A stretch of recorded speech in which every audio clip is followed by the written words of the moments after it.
சம்பாரவை என்றாலே நம்மைல் மார்க்தான் 100% ரசாயனமற்றது. இந்திய உணவு பாதுகாப்புத்துறை தரச்சான்று பெற்றது.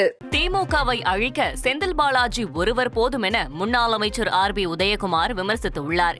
சென்னை குன்றத்தூரில் நடைபெற்ற அதிமுக கூட்டத்தில் பங்கேற்று பேசிய அவர், அதிமுக ஆட்சியில் கொண்டுவரப்பட்ட திட்டங்கள் திமுக ஆட்சியில் முடக்கப்பட்டதாக கூறினார். செந்தில் பாலாஜியை காப்பாற்றுறதுக்கு நீங்க இவ்வளவு முயற்சி எடுக்கிறீங்க அப்படின்னு சொன்னா, அவர் தியாகி.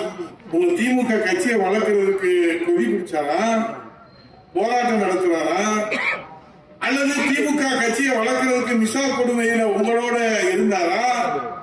எதுவுமே இல்ல. இப்ப தியாகிக்கு ஆப்பு வச்சாச்சு. 1000 கோடி சும்மா சாம்பிள் ட்ரெயினர் தான்.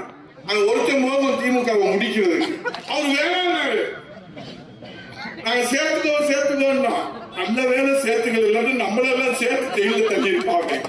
சம்பாரவை என்றாலே நம்மைல் மார்க்தான் 100% ரசாயனமற்றது. இந்திய உணவு பாதுகாப்புத்துறை தரச்சான்று பெற்றது.